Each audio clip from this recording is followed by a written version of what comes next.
Nah, bayangkan jika para god naik di kisah One Piece itu memiliki kekuatan buah iblis yang tidak hanya kuat nih, tapi juga terinspirasi dari monster klasik seperti mumi, vampir, atau manusia serigala nih. Apa jadinya kalau sang memiliki seorang saudara dengan kekuatan seperti itu ya? Dari terbaru yang penuh kejutan itu menyebutkan bahwa kemampuan mereka itu mungkin terhubung langsung dengan tema mimpi buruk dan juga ketakutan. Nightmare mungkin ya. Nah, dalam diskusi ini kita mulai ngupas simbol-simbol tersembunyi di sana ya, yang melilit raksasa hingga koneksi mengejutkan antara Dracul Mihawk itu dan kemungkinan manusia serigala di pihak Holy Knight itu sendiri ya. Dengan plot twist menegangkan dan spekulasi liar yang akan mengaitkan Gorosei Nakama, mitologi monster dan mimpi buruk tuh kalian akan dibawa ke teori yang luar biasa epic pada penggambaran cerita ini. Ya, sini menarik Nakama. Selamat datang teman-teman. Kita akan bahas alur cerita prediksi ini dengan Mimin di sini.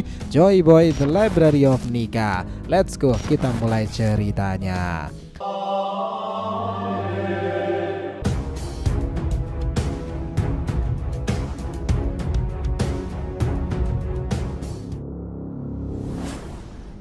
Namun sebelum masuk pembahasan, jangan lupa untuk like video ini ya nakama. Ya, supaya untuk support kalian semuanya nih untuk channel ini ke depannya agar terus berkembang dan berpetualang bersama Nika sang Joy Boy ini. Nah, jika sudah, terima kasih banyak dan mari kita mulai petualangannya.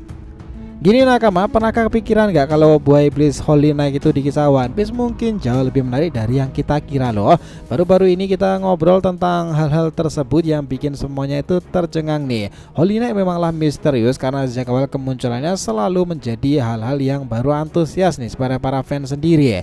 Nah, di salah satu bab terbaru kita diperlihatkan sosok misterius yang diduga seperti seorang Holy Knight perempuan ya. Mungkin juga kakak atau adik dari Akagami-san. Ya, kemungkinan besar sih kakaknya kalau memang seperti itu. Tapi tunggu dulu, kita bahkan belum yakin kalau mereka benar-benar God Knight atau Holy Knight itu kan. Nah, yang jelas mereka menghadapi Giant Warrior tersebut dengan cara yang bikin penasaran banget kemarin. Nah, para raksasa langsung kalah loh.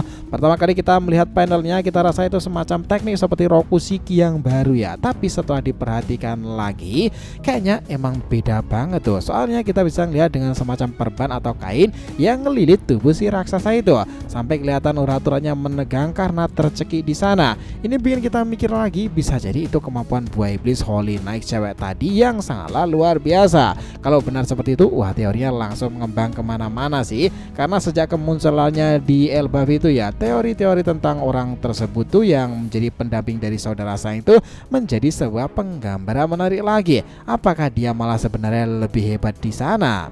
Who knows. Nah, kalau kita ngebahas tentang buah iblis para guru yang berdasarkan yokai Jepang ya nakama, ada kemungkinan besar para Holy Knight ini punya konsep serupa tapi dengan tema monster klasik dari film horor nih. Kebayang gak si cewek tadi bisa jadi punya buah iblis bertema mumi? Nah, itu di wajahnya aja juga cukup bikin orang berpikir ke arah itu kan. Kalau seperti itu, buah iblis para Holy Knight lainnya mungkin juga punya nuansa monster yang sama kan. Terakhir kali kita diperlihatkan cerita-cerita tentang seperti itu ya memang ada di Alabasta nakama. Di kisah itulah ketika tentang Art Crocodile dan juga Nico Robin itu segalanya yang berbau dengan Mesir, teknik-teknik itu dimunculkan. Nah, jika ada sebuah teknik yokai atau bahkan kegelapan seperti mumi itu muncul lagi untuk para Gorosei, yaitu kekuatannya akan luar biasa istimewa. Di sini kita langsung semangat ngebahas tentang itu ya. Nah, itu bakal menjadi hal yang sangat mirip dengan kisah Thriller Bark kala itu kan. Kita udah pernah lihat zombie kala itu, anjing Siberius itu, bahkan ada referensi ke vampir waktu Dracul Mihawk muncul. Kalau kita sih setuju banget ya, Oda Sensei itu akan bakal pernah pakai tema monster sebelumnya seperti itu. Kenapa nggak diulang lagi dengan sentuhan baru di arc yang lebih besar? Ya aja di film Red bahkan ada karakter yang mirip banget dengan Frankenstein kan. Ya segalanya bisa aja terjadi. Kalau si Holy Knight itu cewek itu punya kemampuan mumi, mungkin saudara sang juga diduga salah satu Holy Knight pula punya kekuatan werewolf lah. Ini cocok banget sama tema vampir versus manusia serigala yang sering kali muncul dalam berbagai cerita kan. Apalagi Sang dan juga Mihawk sendiri udah sering kali dibanding-bandingkan. Mihawk punya julukan Dracul yang jelas-jelas referensi ke Dracula. Bayangkan betapa kerennya kalau mereka benar-benar mewakili dua sisi legenda tersebut. Lalu soal teori kalau Garling yang diduga ayah Sang itu punya buah iblis serigala mitologis seperti Fenrir, ini makin bikin penasaran lagi. Kalau Garling punya kemampuan seperti serigala raksasa, masuk akal kalau anaknya juga punya versi lebih modern semacam manusia serigala. Jangan lupakan pula Jabra di Enies Lobby memang punya buah iblis serigala pula, tapi itu versi biasa ya. Kalau udah mau bikin versi mitologis ya kita yakin desainnya bakalan jauh lebih epic lagi. Fenrir adalah salah satu pilihan yang sangatlah masuk akal. Selain itu nakama, Holy Knight yang belum diperlihatkan juga bisa jadi punya tema monster lainnya tuh. Siapa tahu kita bakalan lihat Frankenstein, Dracula atau bahkan teknik-teknik yang luar biasa yang bersumber dari mitologi.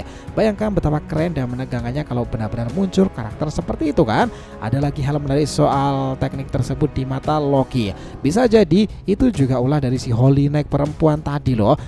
Kalau raksasa yang mereka hadapi saja kesakitan karena lilitan bandana tersebut, gimana dengan Loki yang mungkin sudah bertahun-tahun hidup seperti itu? Misteri ini masih terbuka lebar memang nakama, dan kita nggak sabar untuk melihat bagaimana kelanjutannya. Karena sebelumnya Luffy sendiri itu juga penasaran kenapa mata Loki itu ditutupi seperti semacam perban kan? Ini menjadi sebuah relativitas yang menarik lagi ke depannya.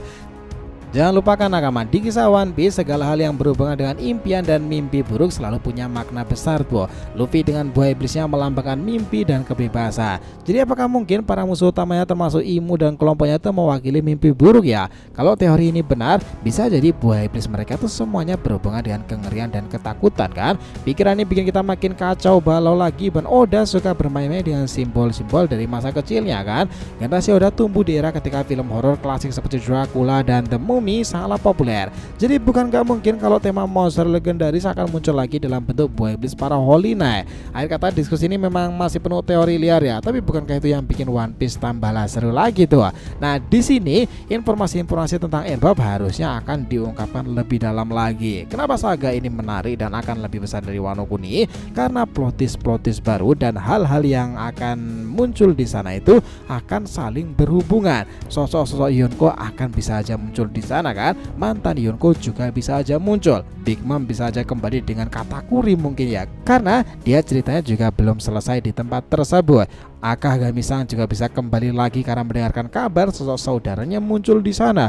Dan ingat di sana adalah wilayah teritorial dari sang Yonko dunia baru. Sementara Luffy dengan buah iblis nikahnya harusnya akan berevolusi lagi dan mendapatkan sesuatu yang menarik di tempat tersebut. Karena Nika adalah dewa pujaan yang sangatlah dihormati di negeri Elbap itu sendiri. Yaitu bakalan menjadi sekelumit cerita yang saling taut menaut sih. Jadi kalau mau disimpulkan nakama, teori tentang para Holy Knight dengan kekuatan buah iblis bertema dengan monster klasik itu membuka kemungkinan cerita yang jauh lebih kelam dan penuh kejutan lagi di kisah One Piece ya. Jika benar bahwa mereka terinspirasi dari legenda seperti Mumi dan juga informasi-informasi tentang hal-hal yang berbau tentang misterius itu, bisa aja kan itu memperkuat simbolis antara mimpi dan mimpi buruk yang sudah lama menjadi benang merah dalam kisah One Piece sendiri. Dan kita ingat ya bahwa segel Baphomet yang muncul di sana itu juga merupakan simbol-simbol yang berbau dengan hal-hal mistis tersebut kan. Kayaknya memang orang-orang yang berhubungan dengan Im sama memiliki kemampuan seperti itu. Potensi keterlibatan Sang, Gorosei, bahkan Mihawk dalam jaringan itu membuat cerita Elbaf itu akan menjadi salah satu art yang paling menggelora dibandingkan yang lainnya. Nah nakama sendiri sepakat nggak tentang semua hipotesa ini? Jadi terima kasih banyak telah menonton cerita ini sampai akhir. Jika kalian punya pendapat langsung aja komentar di bawah ini dan kita akan usahakan respon, oke? Sampai jumpa di video selanjutnya nakama, dan Joy Boy Sang Nika telah kembali ke peradaban One Piece.